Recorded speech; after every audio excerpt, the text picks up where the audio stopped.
You think the new youth mortgage policy is a generous housing red envelope from the government. Wrong. It's a real estate meat grinder tailor, made just for you. You remember what I said last time? Locking in a long-term, low-interest mortgage is the only weapon ordinary people have to fight inflation. But today, I'm going to tell you a crueler, more urgent truth. 90% of people buying homes with the new youth loan have no idea that the interest rate subsidy is completely expiring on July 31st this year. Even worse, they haven't calculated the terrifying financial pressure of paying back the principal once the 5-year grace period ends. You think you snagged a bargain with the current subsidized rate of 1.775%. In reality, you are buying into the largest real estate bubble in Taiwan's history at the absolute peak, and you are about to face a triple threat squeeze: the end of subsidies, the end of the grace period, and potential central bank rate hikes.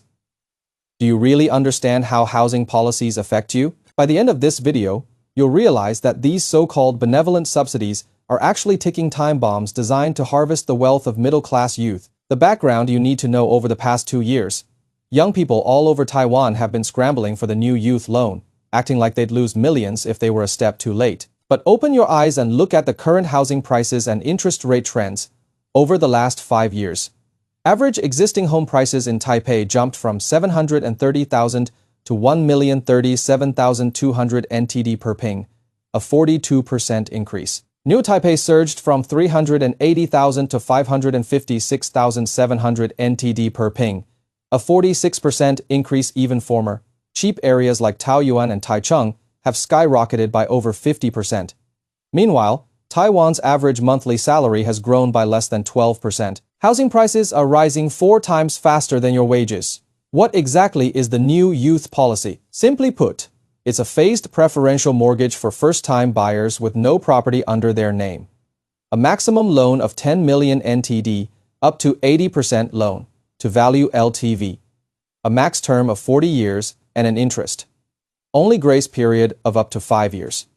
The current subsidized floating rate is 1.775%. On the surface, it looks like a gift from heaven. A house that normally requires a 3 million NTD down payment now only needs 2 million, and for the first 5 years, you only pay a little over 10,000 NTD a month in interest.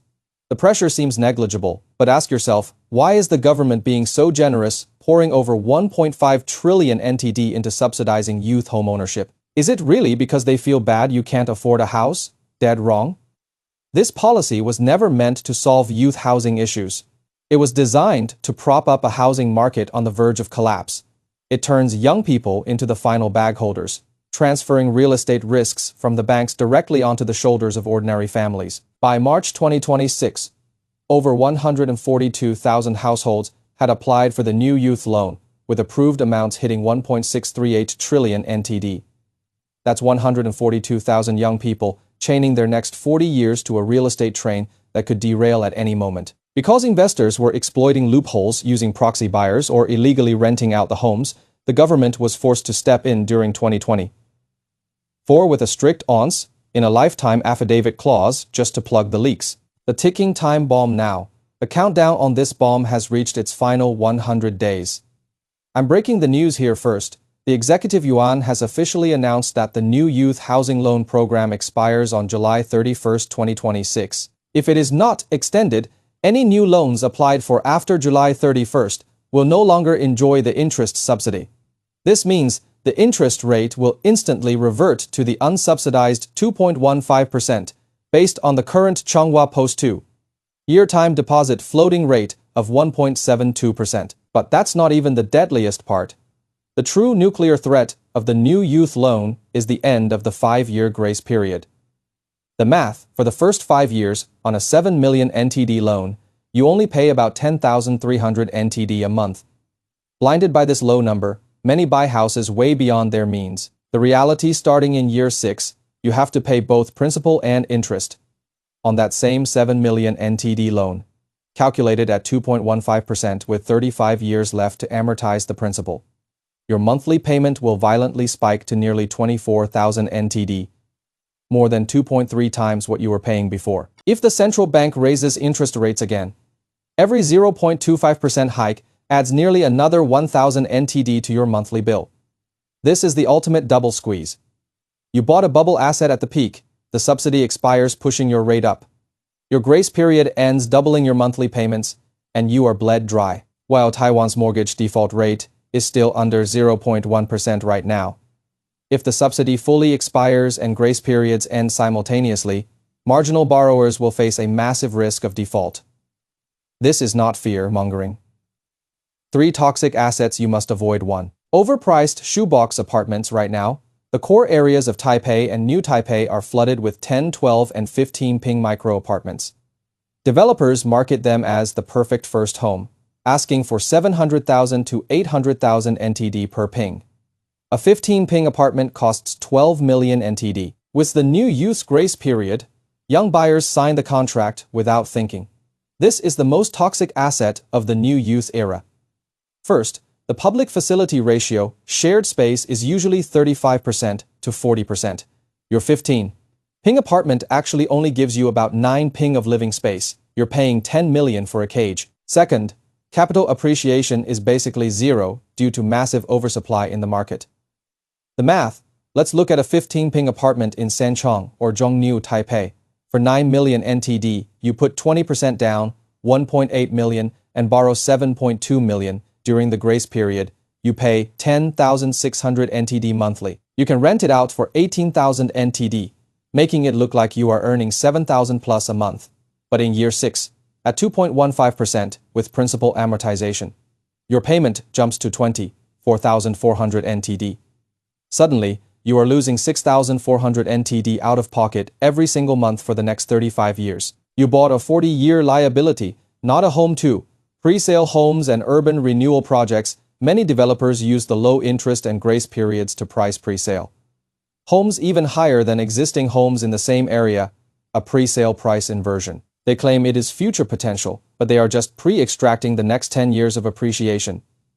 Even scarier, most of these pre-sales will be handed over between 2028 and 2030, exactly when the first wave of new youth grace periods end and payments skyrocket. People won't be able to afford the sudden jump to 30,000 plus NTD a month and will be forced to sell at a loss plus. With smaller developers risking bankruptcy, you might end up with an abandoned project. 3. Outer suburb, youth housing. Developers are building massive complexes in peripheral areas with zero infrastructure, advertising 2 rooms for 5 million. The reality, these places are an hour-plus commute to the city, with no MRT and no supermarkets. With no population influx or industry, they have zero appreciation potential and are unrentable. The math: buy a 4.8 million NTD home, borrow 3.84 million, grace period, 5,700 NTD FAMO. Rent it for 10,000 NTD, looks good. In year 6, your payment jumps to 13,000 NTD FAMO. Now you are losing 3,000 NTD a month on an asset you can't even sell. Don't buy a lifelong burden just because it looks cheap. The 2026 solution. How to play the game. So, is the new youth loan completely useless? No. A low-interest mortgage is still a great inflation hedge, but it depends entirely on what you buy and if you are prepared for the payment spike. If you use it to buy a 10-plus year existing home in a prime location with great transit, and you save a 3-year cash buffer, the loan is an asset accelerator. But if you must catch the final train before the July 31st deadline, strictly follow these 4 rules. Buy prime existing homes only. Stick to core areas. Zhongzhengdan, Zhongshan, Songshan in Taipei, Banqiao, Zhongga in New Taipei. They have jobs, population influx, and liquidity. Stay away from pre-sales and outer suburbs. Down payment, pay 30%. Don't get greedy with the 80% max loan. A higher down payment drastically lowers your monthly risk. Don't drain your cash reserves. Keep a 3-year buffer. Put away enough cash in a money market fund to cover 3 years of your fully amortized mortgage payments. This is your life jacket for year 6. Never prepay your mortgage. Even at 2.15%, your mortgage rate is lower than long-term inflation and market returns. Put your spare cash into broad index ETFs, like the TAIEX or S&P 500 instead. Prepaying your mortgage is the dumbest financial move you can make right now. Final thoughts: there is no free lunch.